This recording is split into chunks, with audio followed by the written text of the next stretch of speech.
დღესაც ვტირი ვარ მაგაზე. მე არ ვიცი ვინ მოდიოდა, რამდენი ადამიანი მოდიოდა ყოველ დღე. სრულიად უცნობები. რვა რომ თენდებოდა, იმ ღამეს ჩავალაგეთ საფეხურები. რა გავხსენით მუზეუმი რვაში 2017 წელს. ფაქტიურად ჩათვალეთ, რომ მე კიდევ ერთი შვილი გავაჩინე და გავზარდე. მოიყვანე ერქამდე. ორი ომი გამოვიარა, 90-იანი წლები და 2008 წელი. ფაქტიურად მესამეჯერ დავიწყე ხელახლა ცხოვრება.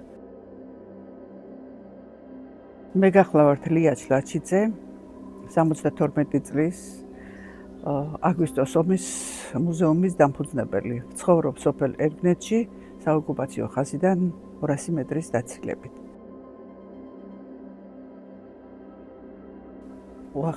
ჩვენი უახლესი ისტორიის ძალიან მძიმე და ტრაგიკული ფურცელია 2008 წლის აგვისტოს ომი.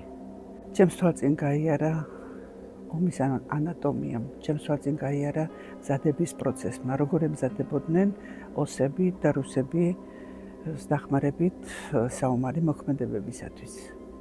მე 10 დღის შემდეგ დავბრუნდი ერგნეთში და ნახე დანგრეული მეურნეობა, დამწვარი სახლები დაფერფლილი. დილის პერიოდი იყო, როდესაც შემოვედი და ქარი აფრიალებდა აი ამ თუნუქის დამწვარი თუნუქის სახურავის ფრაგმენტებს და იდგა აუტანელი ჟღრიალი სოფელში, აუტანელი. ჯერ ისევ პატრულირებდნენ რუსი და ოსი ჯარისკაცები ჩვენს საოგზაზე.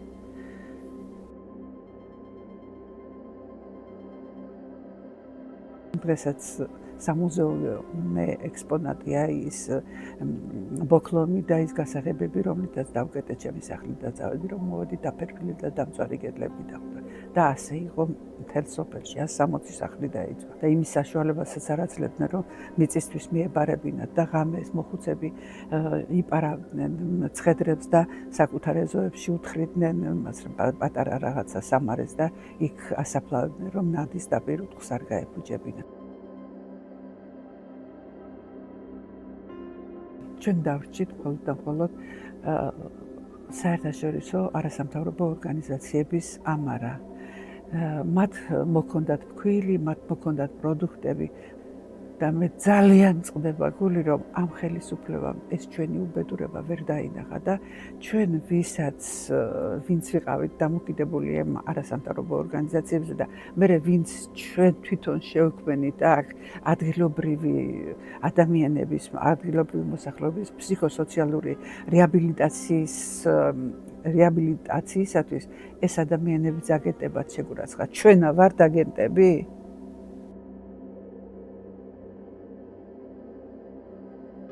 სოფელი დღეს კვდება. დემოგრაფიული კატასტროფაა, ბავშვი აღარ იბადება სოფელში. სკოლა სულ ზღაფავს. მიგრაცია ძალიან დიდი ქალების და უკვე ახალგაზრდებისაც დაიწყო.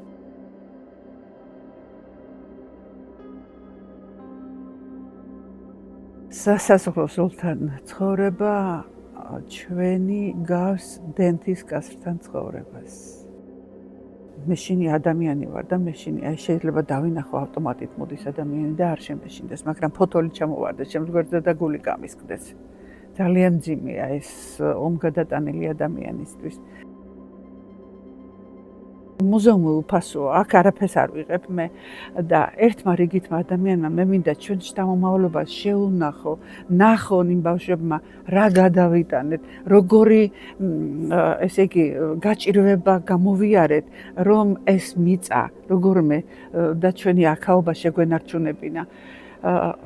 ეს არის ჩვენი ეროვნული მეხსიერება და ამის დაკარგვა არავითარ შემთხვევაში არ შეიძლება. ხშირად მოყავთ ხოლმე აქ მოსწავლეები, რომ შეიკითხები ამ ბავშვებს სადაური ხარ, გეტყვიან, აჩაბეთელი ვარ, თამარაშენიდან ვარ, რომელიც თვალით არ უნახიათ, იმიტომ რომ ომის შემდეგ დაიბადნენ ეს ბავშვები და ამათმა უნდა იცოდნენ, თავიანთი მშობლიური უნდა იცოდნენ, არ უნდა დაიკარგოს ეს ყველაფერი. და მინდა რომ აუდიო ჩანაწერები უცხოელებისთვის გავაკეთო, იმიტომ რომ უცხოელები ძალიან ბევრი მოდიან. მე ბუნებრივია არ შემიძლია ინგლისურად გადმოვცე ის ჩემი გრძნობები, აუხსნა ის ქრონოლოგიურად ყველაფერი, რომლითაც ძალიან ინტერესდებიან და მე მინდა რომ ვინმე მაიღოს ეს თავის თავზე. ვინმე მაიღოს, მომეხმაროს უბრალოდ აი ამაში, რომ ეს აუდიო ჩანაწერები გავაკეთოთ, რომ უცხოელს შეეძლოს კურსასმენი მოერგოს კურსზე და მოისმინოს ის რასაც ხედავს მუზეუმში. რა კადრებიც არის იმისი აღქმა სწორად გაიგოს.